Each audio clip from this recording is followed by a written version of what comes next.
Listo, ya estoy grabando. Bien, ahora tengo una pregunta de uno de ustedes sobre las ecuaciones, entonces voy a responder esa pregunta. A ver, José Luis Vázquez tiene otra pregunta. Adelante, José Luis. Sí, buenos días, profesor. Me dijo que, bueno, la clase pasada le comenté que si podía ir un poquito más lento. Me dijo que le recordara, en la clase de hoy. Ajá, gracias, José Luis. Sí, es un buen punto. El curso va bastante rápido, como ya se dieron cuenta, ¿no? Entonces, yo creo que no estamos en riesgo de no terminar. Entonces, podríamos pensar en hacer una pausa. ¿Les parece entonces que comience contestando una pregunta que me hizo uno de ustedes? Nada más que me mandó por correo electrónico y entonces por esa razón no puedo presentar fácilmente el archivo. Voy a compartir mi pantalla y yo creo que así se puede ver. Permítanme un momento.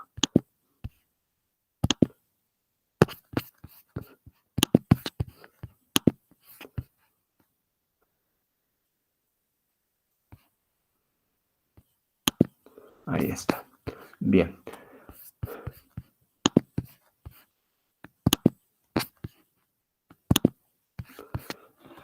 Bien, aquí está esta pregunta de Gabriel. Dice que si en este sistema de ecuaciones B no está seguido de ninguna expresión lógica, ¿en dónde? La primera ecuación, claro. Aquí. Bien, esto ya me lo había preguntado alguien. ¿Se acuerdan que no me acuerdo quién me mandó una propuesta de cómo hacer sus ecuaciones? Había hecho una serie de transformaciones que las simplificaban considerablemente utilizando manipulaciones algebraicas. Aquí el hecho de que la B no esté seguida de nada puede leerse como B seguido de la función booleana constante verdadero. Ujú. Entonces no habría problema. Entonces son varias preguntas. Entonces en la primera significa que B está seguido de verdadero. Eso es como lo podríamos leer. En la segunda ecuación, ¿cómo hay que interpretar que hay dos valores asociados a B? Gracias. Eso es un error. Gracias por señalarlo. Voy a corregirlo en mi stock de ejercicios. Debe ser una A el primer valor. A seguido de no X y B seguido de Y. Ajá, déjenme anotarlo. Segunda ecuación. Y igual a seguido de no X. Tengo un stock de ejercicios y lo que hago es tratar de no repetirlos en los cursos y entonces tomo de los que hacía tiempo que no presentaba y aquí seguramente tomé de uno que hacía mucho que no sabe que tiene este error. Entonces, Gabriel, eso es lo que pasa. Y en la misma ecuación significa que A no tiene un valor asociado. Lo ponemos como epsilon. No, en ese caso, si A no tuviera ningún valor asociado, significa que no está definido y por lo tanto es A seguido de falso. Tú puedes añadir eso y quedaría que no se puede hacer nada. A ver, alguien me está preguntando algo. Ahora sí. No, pensé que alguien había levantado la mano, ¿no? No, bien, perfecto. Ha sido entonces una alarma del sistema. Preguntan si está grabando o si no lo va a grabar. Sí estoy grabando, ¿no? Ok. ¿No? Sí estoy grabando. Sí, Ajá, sí. aquí tengo el símbolo que dice grabando. Ok. Sí, pero gracias por preguntar, José Miguel, porque sí, a veces se me olvida, entonces gracias por el recordatorio, pero no, aquí tengo el icono de que se está grabando esta clase. Entonces, bueno, regresando al punto, habíamos quedado que aquí en esta parte donde se está pasando el cursor ahora, se puede leer como B seguido de la función booleana verdadero, y en el segundo caso, la otra pregunta, esta debería ser una A. La pregunta que qué pasa si no hubiera ningún símbolo asociado a una A, lo podemos leer que es si se presenta este símbolo, entonces tenemos la función booleana falso, y eso ya automáticamente nos va a dar falso para ese estado, ¿no? Bien, entonces, no sé si contesto tus preguntas, Gabriel.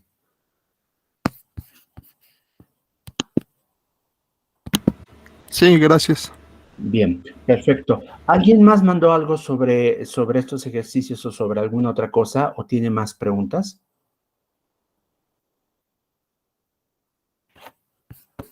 ¿No? Bien, bueno, miren, regreso entonces a la petición que me había hecho José Luis.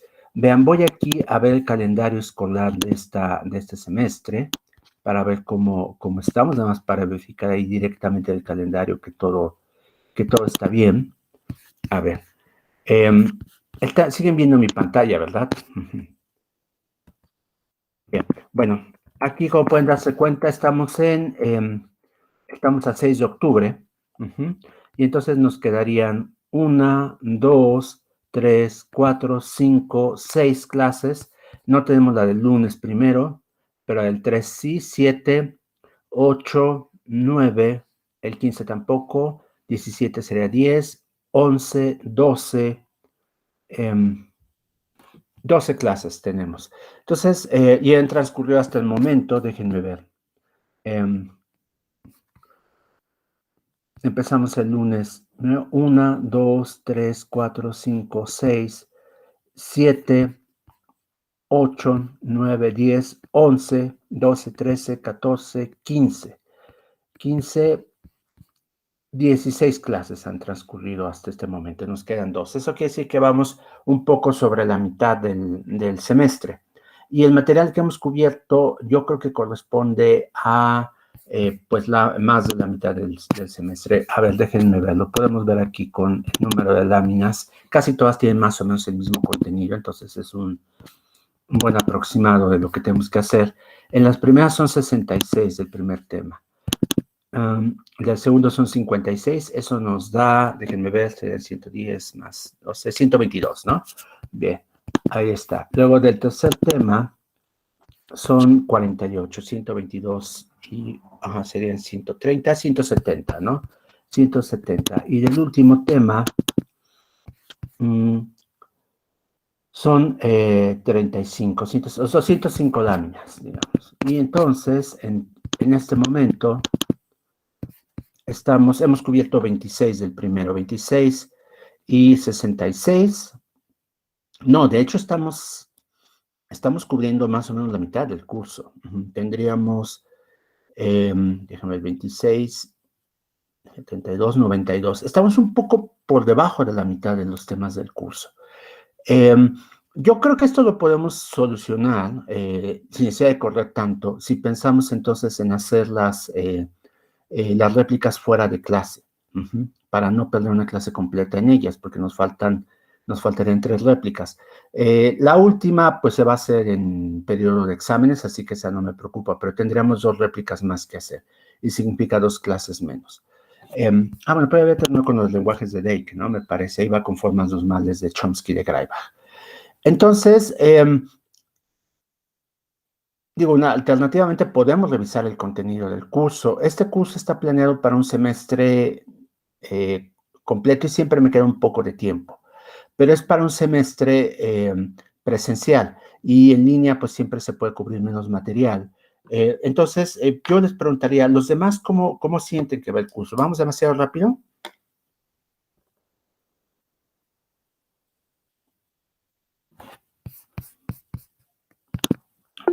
A ver, Gabriel quiere decir algo. A veces siento que sí. Ajá. A veces va normal, pero hay ciertos temas que a veces sí siento que hay que como que procesarlos un poco más. Bien.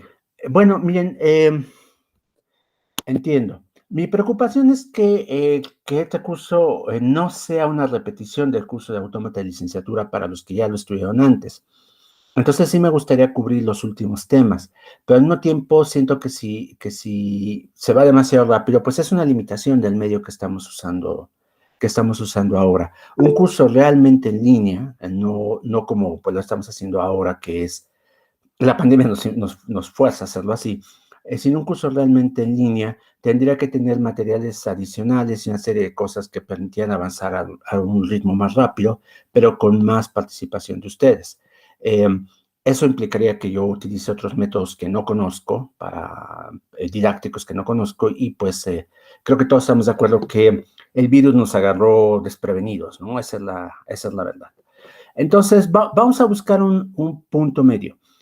Yo voy a seguir presentando y si en algún momento dado a ustedes les parece que ya cubrí mucho material y que sería más conveniente detenernos y que ustedes hagan ejercicios, entonces hago eso. ¿Les parece bien?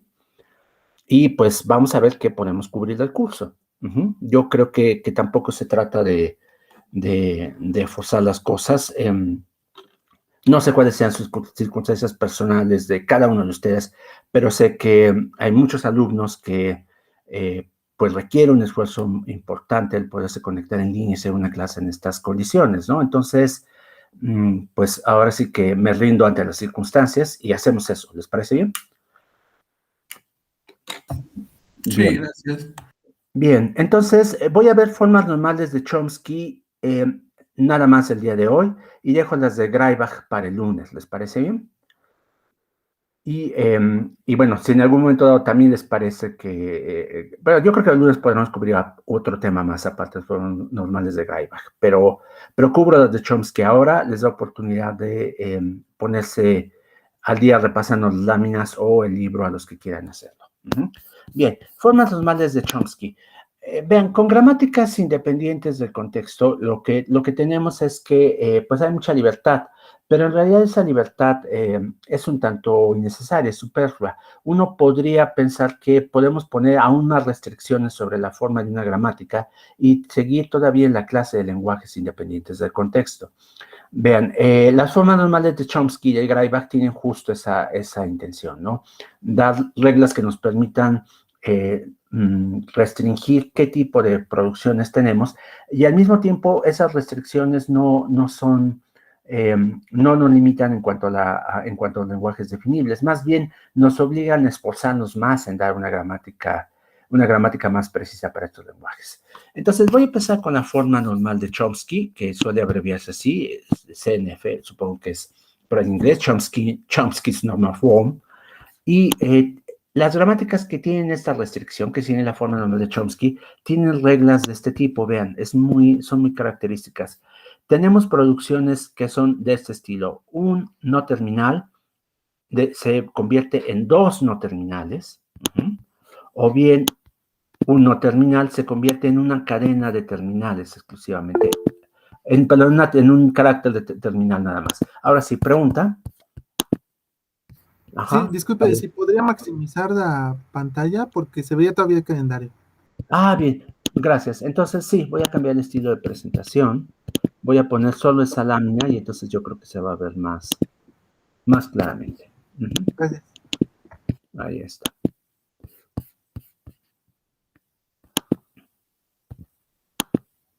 Ahora sí, se está viendo solo la ventana de las láminas, ¿no? Me parece. Sí, gracias. Perfecto. Bien, entonces quedamos que les decía que solo tenemos estos dos tipos de reglas. A se convierte en dos no terminales o A se convierte en un terminal nada más. Esas son las restricciones. Forma normal de Greibach, en cambio, lo que tiene es esto. Tenemos un no terminal que se convierte en una cadena que empieza con un terminal, un solo terminal, y después de ese no terminal sigue una serie de no terminales, perdón, ese terminal, sigue una serie de no terminales, probablemente vacío. Tiene que haber, por supuesto, alguna regla que, al menos una regla que aquí no tiene no terminales, para que esto finalmente nos genere una cadena que no contiene solo terminales. Entonces, la diferencia es, vean, aquí dos tipos de producciones, aquí un solo tipo de producción. ¿Y por qué son importantes estas formas? Porque nos permiten entender mejor cómo se generan las cadenas. Vean, la forma normal de Chomsky, el hecho de que nos den dos terminales aquí, dos no terminales, perdón, significa que en realidad podremos analizar una cadena de lenguaje a partir de su estructura sintáctica y esta estructura sería un árbol binario, lo cual es muy conveniente. Para explorar árboles binarios hay muchísimos algoritmos, es mucho más uniforme que explorar árboles con un número arbitrario de nodos, de ramas. Con árboles binarios los algoritmos son muy elegantes y la forma normal de Greibach, por otro lado, nos permitiría explorar una cadena moviéndonos de izquierda a derecha, en el sentido de la lectura normal en la mayor parte del mundo occidental, y eso pues tiene la ventaja de que se puede hacer sin tantos retrocesos. Esta forma normal de Greibach, de hecho, junto con otras técnicas, permite crear compiladores que son bastante eficientes, ¿no? Entonces, por eso son importantes las formas normales. Y aquí tenemos dos ejemplos de gramáticas que ya habíamos visto antes y que voy a darlas ahora en forma normal de Chomsky, de Greibach. La primera, como se pueden dar cuenta, esta de aquí, es una gramática que genera el lenguaje de paréntesis. No es la misma gramática que antes, porque la gramática anterior tenía otras reglas, obviamente, pero es el mismo lenguaje. En este caso, lo que tenemos es que, vean, la forma normal de Chomsky nos dice, mira, S se puede convertir en los terminales A y B, o en los terminales, no terminales, o en los no terminales AC, o en los no terminales SS.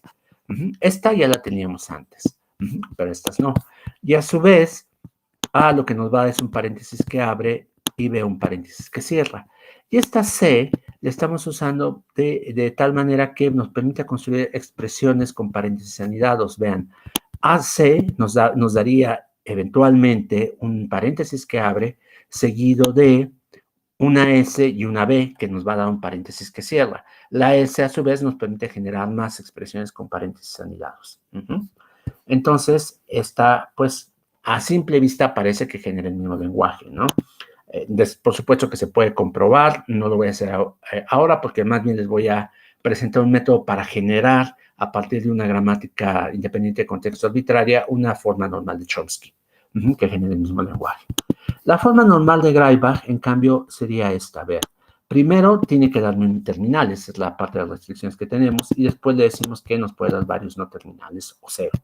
Entonces, el primer terminal que va a generar, pues obviamente tiene que ser un paréntesis que abre, y después puede venir una B, y como pueden darse cuenta más adelante, la B se va a convertir en un paréntesis que cierra, y eso balancea esta expresión. También nos podría dar un paréntesis, una S que nos va a permitir anidar más expresiones dentro de esta, más cadenas de paréntesis anidados, y una B al final que va a ser el paréntesis que casa con el que abrió. También podría ser que tengamos un paréntesis, lo cerremos inmediatamente y después tengamos otra expresión con paréntesis anidados, o podemos tener un paréntesis que va a permitir a su vez más expresiones de paréntesis anidados, más cadenas de paréntesis anidados aquí, y la B que corresponde al paréntesis que va a cerrar este de acá. Entonces, a simple vista también parece que nos da el mismo lenguaje, ¿no? Bien, ahora, vean, por supuesto, que aquí no hay producciones epsilon, ese es un punto importante. Y así, bueno, antes teníamos producciones epsilon, eso no implica una restricción. Vamos a ver que la respuesta es sí y no. Bien, como suele ocurrir. En cuanto a paréntesis, el lenguaje de palindromas, la transformación es muy similar, vean. S nos va a dar A seguido de A, y como pueden darse cuenta más adelante, la A mayúscula se convierte en A minúscula, que ya es un terminal, y la B mayúscula se convierte en B minúscula. Entonces aquí estamos generando un palindroma con una sola letra, la letra A, un palindroma con una sola letra, la letra B, y un palindroma en el que empieza con una A y después viene una C, y vean cómo la C lo que nos permite es anidar más palindromas dentro de este primer palindroma. Y tenemos también la posibilidad de que el palindroma empiece con una B, y después una D que nos permite anidar más palindromas dentro de este. Y esta es la forma normal de Chomsky. La forma normal de Greibach, pues se dan cuenta que la idea es similar, nada más que tenemos que empezar con un terminal. Entonces aquí empezamos con una A y la vamos a cerrar inmediatamente después con otra A, y vamos a tener el palindroma. A mayúscula se convierte en A minúscula. Acá podemos tener A con una S en medio, y esa S nos va a permitir más palindromas dentro de esta expresión. O bien, podemos hacer lo mismo con B, ¿no? Una B minúscula al principio, seguido de la B mayúscula que después va a dar una B minúscula. O bien, una B minúscula más palindromas dentro de este palindroma, y después la B que va a casar con esta de aquí. Bien, la cadena que no podemos generar aquí, y es la única excepción, es la cadena epsilon. Se dan cuenta que mis gramáticas originales me permitían generar la cadena epsilon, lo cual pues es legítimamente una cadena con un número de paréntesis balanceado. y que es 0, por supuesto, ¿no? Y epsilon, pues es un palíndroma de longitud 0 también, entonces es un paréntesis legítimo. Estas cadenas no las podemos generar con formas normales de Chomsky o de Greibach, pero son las excepciones. Y pues en ese caso, pues es muy simple. Si uno por alguna razón quiere que forzosamente epsilon forme parte de un lenguaje, entonces es posible dar una gramática en forma normal de Chomsky o de Greibach para el conjunto de lenguajes salvo epsilon, y después agregar, por medio de operación unión en las expresiones regulares, la cadena epsilon. Bien, ahora, lo que dije, pues es por supuesto algo que no es sustentado, ¿no? Que siempre es posible tener una gramática en forma normal de Chomsky de Greibach que me genere el mismo lenguaje que cualquier otra gramática independiente del contexto. Este teorema, pues lo dice de manera formal, ¿no? Toma una gramática arbitraria, vean, aquí está, independiente del contexto, por supuesto, cualquier gramática independiente del contexto, y entonces existen gramáticas que tienen forma normal de Chomsky y forma normal de Greibach, tales que generan el mismo lenguaje que la gramática original menos epsilon. Epsilon no lo puedo generar así, es la única excepción. Entonces, lo que hago a continuación en las siguientes láminas es demostrar cómo se construye estas gramáticas en forma de Chomsky y de Greibach a partir de la gramática original. Voy a presentar hoy el caso de la forma normal de Chomsky y dejo para la próxima clase el caso de la forma normal de Greibach. Bien, para la forma normal de Chomsky, antes de proceder, lo que voy a hacer es esto. No voy a trabajar con la gramática original, sino con una gramática propia. Recuerden que una gramática propia, en las definiciones de la clase pasada, es una gramática que no tiene producciones epsilon, no hay reglas del tipo S se convierte en epsilon, ni tampoco tiene producciones unitarias del tipo de A mayúscula se convierte en B mayúscula. Esas no existen. Entonces, se puede eliminar de cualquier gramática y ese va a ser mi primer paso. Entonces, este lema me dice, tómate una gramática independiente del contexto arbitraria, hay una gramática propia que te genera el mismo lenguaje que tu gramática arbitraria, salvo epsilon, por supuesto. Sin producciones epsilon no puedo generar la cadena epsilon. Entonces, lo voy a hacer de esta manera, vean.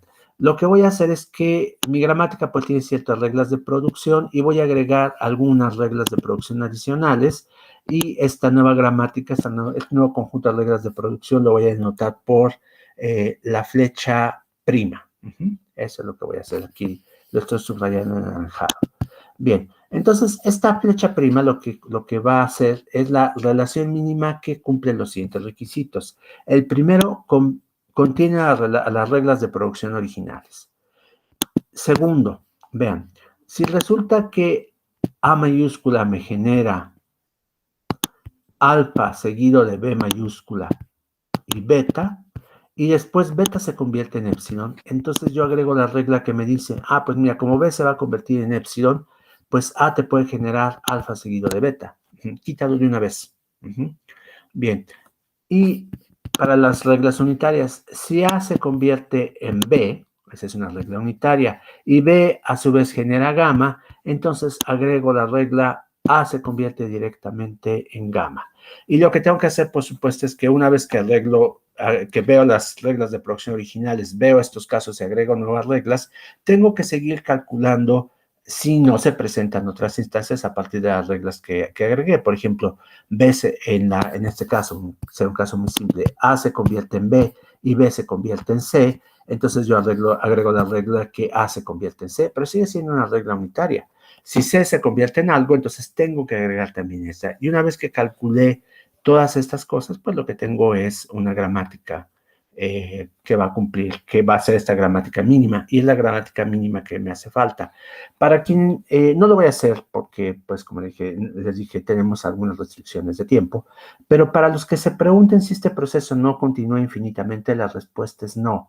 Ustedes pueden pensar en una gráfica en la que todos los lados derechos de las reglas aparecen como nodos, y entonces y podemos agregar también todos los lados izquierdos como nodos. Y lo que tenemos aquí es que esta gráfica es finita porque hay un número finito de lados derechos y lados izquierdos. Y cuando estamos haciendo esta este proceso de eliminar reglas unitarias, lo que hacemos en realidad es trabajar con la cerradura transitiva de la gráfica, ya se dieron cuenta, lo cual quiere decir que y ni siquiera toda la cerradura transitiva, las cerraduras transitivas a partir de casos en los que un símbolo no terminal se convierte en otro símbolo no terminal. Entonces, calcular la cerradura transitiva de una gráfica es un proceso finito, está acotado en el peor de los casos en el cubo, donde es el número de nodos. Entonces, pues, ahí está, se puede hacer en tiempo finito y en un tiempo finito polinomial. Entonces, eso se puede hacer. Y entonces calculamos esta relación flecha prima. Ahora, esta relación no me sirve todavía, o sea, todavía le falta algo más. ¿Por qué razón? Porque, pues, todavía tiene reglas unitarias y todavía tiene producciones épsilon. Pero el punto es este, que como pueden darse cuenta, la gramática gamma prima, que es la gramática que va a tener esas nuevas reglas de producción, me genera el mismo lenguaje que la gramática original. Ajá, eso es lo que estoy afirmando aquí en esta parte de la lámina. El lenguaje generado por la gramática original es el mismo lenguaje que la gramática prima. ¿Por qué razón? Bueno, en un sentido es muy obvio, ¿no? Dado que todas las reglas de producción de la gramática original están en la gramática prima, pues entonces cualquier cadena que generaba originalmente la sigo generando. Ahora, la inversa, todo lo que genero con la nueva gramática se podía generar con la primera. Véanlo de esta manera. Regreso a las reglas, vean. Si yo puedo generar ahora una cadena en la que en algún punto, utilicé esta regla nueva podría en la gramática original producir el mismo resultado aplicando primero esta regla de producción y después esta otra regla de producción. Entonces, lo que ahora hago con un paso, anteriormente lo podía hacer con dos, pero también lo podía hacer. En cuanto a las reglas unitarias, se dan cuenta que pasa lo mismo. Si antes yo generaba A, B y después B gamma, y ahora estoy pudiendo generar A gamma, entonces pues lo que tengo que hacer en la gramática original es hacer los dos pasos en lugar de uno. Entonces, todo lo que puedo hacer con la nueva gramática, pues se puede hacer con la gramática anterior, probablemente en más pasos, simplemente. De estos pasos en los que yo estoy aplicando nuevas reglas de producción que pueden reduc'irse a una sucesión finita de reglas de producción originales. Entonces, ya está. Entonces, la gramática G' me genera el mismo lenguaje, incluyendo épsilon, por supuesto. Ahora, a mí no me conviene tener épsilon. Entonces, lo que voy a hacer es generar una nueva gramática, que voy a llamar G sub P, que va a ser como la gramática G', pero voy a tener un nuevo conjunto de reglas de producción. ¿Qué hace este conjunto de reglas de producción? Suprime las producciones unitarias y las producciones épsilon. Entonces, afirmo que esta nueva gramática me genera el mismo lenguaje que la gramática G' menos épsilon, que es el mismo lenguaje que la gramática original menos épsilon, por supuesto. Ahora, ¿cómo puedo demostrar esto? Pues miren, muy simple. Vean cómo, si yo antes generaba una cadena que no sea épsilon en la gramática original, en la gramática G', eso implicaba que estoy usando probablemente reglas unitarias, porque no las había eliminado todavía en la fase prima. Entonces, lo que tengo que hacer es, en lugar de utilizar esas reglas unitarias, pues recordar que mi gramática, aquí en el requisito 3, mi gramática me permite operar sin reglas unitarias porque en algún punto, cuando yo estoy agregando nuevas reglas, voy a tener A que se convierte directamente en gamma, donde gamma no va a ser un símbolo no terminal. Si antes podía hacerlo, ahora puedo, nada más que estoy prescindiendo de esas transiciones entre reglas unitarias que eran superfluas en realidad. Por eso es que una gramática pulcra no las contiene, porque en realidad se puede trabajar sin ellas. Esa es la idea. Y una gramática propia, pues se acerca bastante a los ideales de una gramática pulcra, ¿no? Entonces tengo ahora una gramática propia, porque GP, vean, ya no tiene reglas unitarias y no tiene producciones épsilon, entonces es una gramática propia y me genera el mismo lenguaje que antes, menos las producciones unitarias y las producciones épsilon. Entonces, ya con este lema, lo que voy a hacer es lo siguiente. Yo voy a tener, entonces, partir de una gramática independiente del contexto arbitraria. sigo los pasos de las dos láminas anteriores para quedarme con una gramática propia, la que voy a llamar G sub P. Ajá. Y lo que voy a hacer es aplicar la siguiente transformación a esta gramática propia que me va a permitir terminar con una gramática en forma normal de Chomsky. Bien, lo que voy a hacer es introducir nuevas reglas, si es que no existen, que para cada símbolo en mi alfabeto, bien, para cada A terminal, voy a tener un nuevo no terminal A sub A y voy a tener una regla de producción que lo genera. A sub A se convierte en A minúscula. Después lo que hago es que en todas mis reglas, lo que hago es sustituir los del lado derecho, nada más, ese es el punto, sustituir los terminales por los no terminales nuevos, estos que estoy poniendo aquí. Ajá. En todas las reglas de producción que no tengan el formato de una forma normal de Chomsky. Donde ya tenía forma normal de Chomsky, no tengo que preocuparme. Y después lo que hago es lo siguiente. Voy a quedarme con A's que se convierten o en un solo símbolo terminal o en una cadena de símbolos no terminales. Esa cadena puede tener longitud mayor a 2. Ese es el problema. Si tengo, ya no tengo reglas unitarias, pero tengo cosas, por ejemplo, A se convierte en BCD. Ajá, eso no tiene forma normal de Chomsky. Ajá. Entonces tomo esos casos en los que de este lado tengo un número de no terminales mayor que 2. Entonces, lo que voy a hacer es lo siguiente. Invento un nuevo no terminal, llamémoslo C1, y entonces esta regla A se convierte en B1 hasta BK, se convierte ahora en la regla A, me genera B1 seguido de C1. Vean, esta regla ya tiene forma normal de Chomsky. Y a su vez, C1 me genera el resto de los no terminales. B2, B3, B4 hasta BK. Ajá. Vean que esta regla de acá puede o no tener ya forma normal de Chomsky. Si tenía K igual a 3, pues ya ahí está, ya terminé. Pero si tenía K igual a 4, de este lado voy a tener 3. Entonces repito el mismo procedimiento. Invento otro no terminal, llamémoslo C2, y entonces C2 se convierte en B2 seguido de C1 se convierte en B2 seguido de C1. Y C2 se convierte en B3 y B4. Entonces, itero este procedimiento cuantas veces sea necesario y nuevamente va a terminar porque pues de este lado tengo un número finito de no terminales hasta quedarme solo con reglas que cumplen con el requisito de que me dan dos terminales o dos no terminales, perdón, o un solo terminal.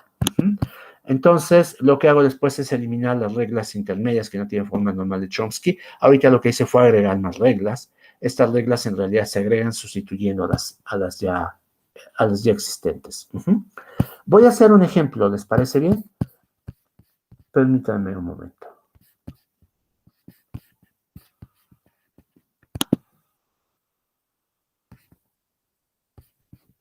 Bien. Ahora lo voy a hacer con las láminas al lado para que sea más fácil ver cómo estoy aplicando el algoritmo que describe. Permítanme reducir el tamaño de las láminas. Ahorita vuelvo a presentar.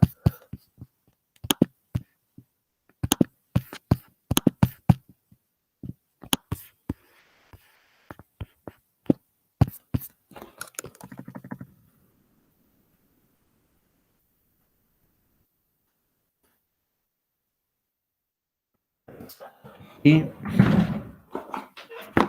momento, por favor, no tengo que preparar mi pluma.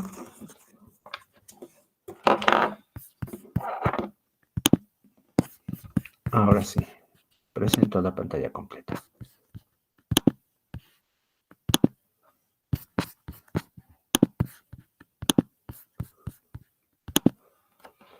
Bien, ya se ve el bloc, ¿no? Del lado derecho. Vamos a pensar en la gramática, una de las gramáticas sencillas que les presenté, la de palindromas, por ejemplo. S se convierte, habíamos quedado en A, S, A, B, S, B o épsilon. El primer paso entonces es convertir esto en una gramática propia. Entonces lo que vamos a tener es que, pues en esta gramática propia, S me va a dar, en lugar de poner las primas, lo voy a poner en otro color. Vean, dado que S se puede convertir en épsilon, tengo que agregar la regla A seguido de A, Mantengo la regla original, por supuesto, ASB, ASA. Con B pasa lo mismo, tengo que agregar B, B, y tengo que mantener la original, B, S, B. Esta ya es una gramática propia, ¿se dan cuenta? Y me genera el mismo lenguaje que antes, menos épsilon. No puedo generar épsilon, pero por lo demás, todo palíndroma de longitud mayor de 2 en adelante se puede generar aquí. Acuérdense que si son palíndromas, pues la longitud tiene que ser par, por supuesto. No definir palíndromas de longitud impar. Sería posible, por supuesto, pero no estoy considerando esos aquí. Ajá. Los de longitud impar, por supuesto, significa que si yo empiezo leyendo de la derecha y me detengo, el del medio juega el papel de pivote, ¿no? Por pocas palabras. Ahí está. Ya tengo esta gramática propia. Ahora, el punto es que esta gramática no está muy lejos de ser una forma normal de Chomsky. Vamos a aplicar el primer paso de la transformación que estoy definiendo aquí en el algoritmo. Permítanme un momento. Y ese sería lo siguiente. Voy a crear nuevos no terminales y vamos a ponerlos aquí en verde. Ahí está. Vamos a tener A mayúscula se convierte en A minúscula y B mayúscula se convierte en B minúscula. No es exactamente como dice mi algoritmo. Tendría que ser A sub A y A sub B, pero la idea se entiende, ¿no? Es la misma. Y entonces la nueva gramática en verde, que todavía no es forma normal de Chomsky, sería así, vean. Tenemos S se convierte en A mayúscula seguido de A mayúscula, es decir, reemplazo cada terminal por un nuevo no terminal, siempre y cuando no tenga ya una regla con forma normal de Chomsky. Aquí no la hay, pero podría haberla, ¿no? Luego tendría A mayúscula, S, A mayúscula, después B, B, y después B, S, B. Ahora aquí voy a cambiarme a color magenta. A ver, yo creo que, no, anaranjado. Yo creo que con anaranjado está bien. Vean cómo aquí esta regla ya tiene forma normal de Chomsky. Esta regla también ya tiene forma normal de Chomsky. Esta tiene forma normal de Chomsky y esta también. Pero ahí tenemos dos que no. Entonces, para esas reglas, lo que hago es lo siguiente. En este paso, lo que hago es esto. Sustituyo a esta parte de la regla por otra cosa. Entonces, agregaría estas reglas. S se convierte en A seguido de un nuevo no terminal, C, digamos, y acá tendría S se convierte, bueno, y además, permítanme, eso, todavía no llegó a ese paso, me estoy adelantando, bueno, no es que sea incorrecto, pero va a ser más claro si lo hago así. Y S se convierte en, más bien, C se convierte en S seguido de A. Y para el otro caso tengo que S se convierte en B seguido de D y D se convierte en S seguido de B.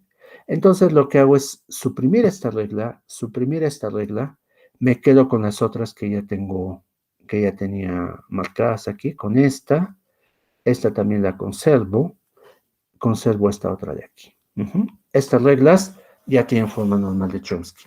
Y ahí está, esa es la transformación. Por supuesto que si aquí en este caso hubiera tenido, por ejemplo, en el último, más de tres no terminales, ahora tengo solo 3, por ejemplo, hubiera sido BZ, entonces tengo que hacer una transformación más. El chiste es que si yo repito este procedimiento, me quedo solo con formas normales con reglas que siguen las restricciones de formas normales de Chomsky.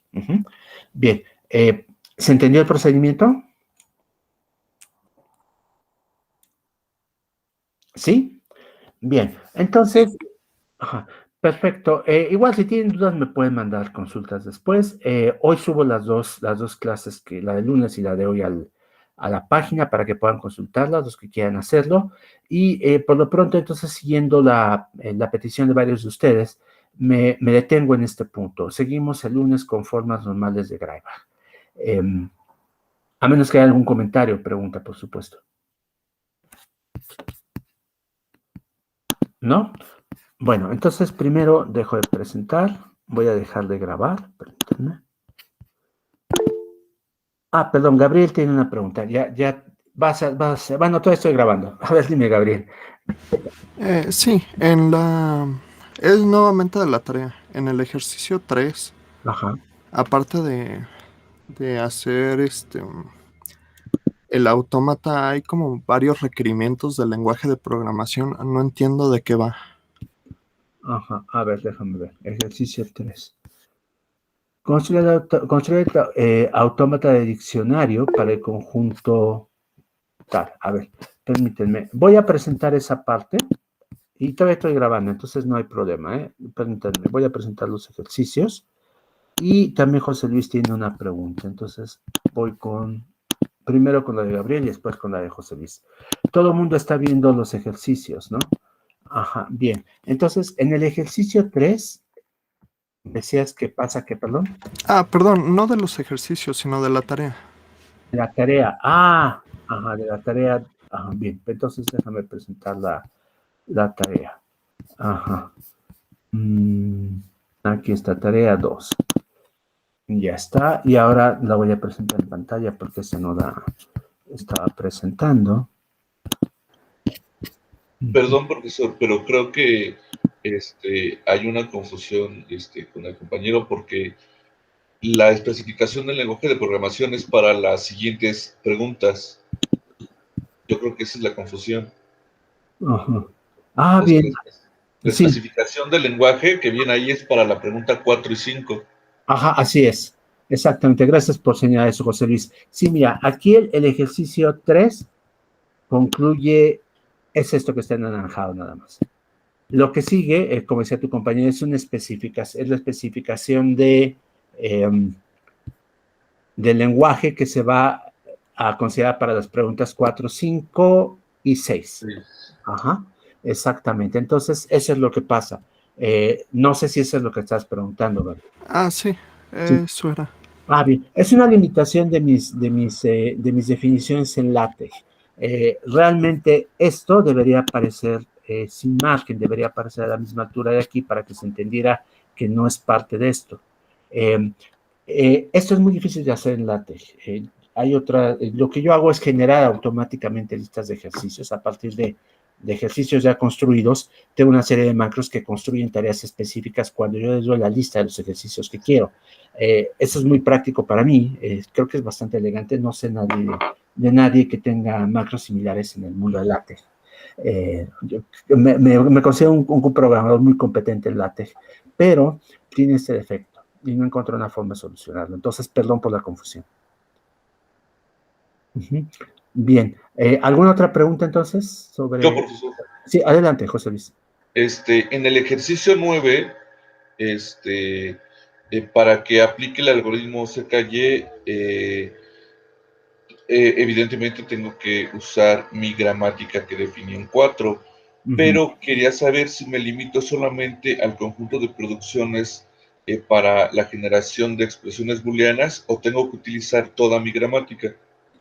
No, yo creo que para este ejercicio basta con que te limites con las de expresiones booleanas, porque como bien notaste, esto no es lo que estoy pidiendo es una cadena que no es parte del lenguaje completo, sino sí, claro. de la parte solo booleana. Entonces sí, y de hecho probablemente el ejercicio se entendería mejor si dijera eso, ¿no? Suponiendo que te estás limitando a esta expresión booleana, está bien construida o no.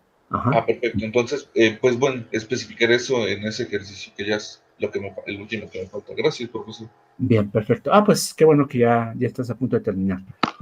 Sí, bien. Gracias. No, a ti, al contrario. Bien, bueno, para los demás, en el ejercicio 9, justo lo que pregunta José Luis es que si construye una gramática de todo el lenguaje, obviamente esta cadena no pertenece a eso, porque la gramática lo que define es programas. Estoy pensando en que se limiten con la parte de la gramática que genera expresiones booleanas y que puedan verificar si esta expresión booleana está bien construida o no, utilizando el algoritmo CKY. Bien. Cuando lleguen a ese punto van a notar de qué se trata esto. Ujú. Bien, ¿no hay más preguntas? No, bueno, entonces ahora sí voy a detener la grabación. Esperen un momento. Dejar de presentar. Voy a detener la grabación.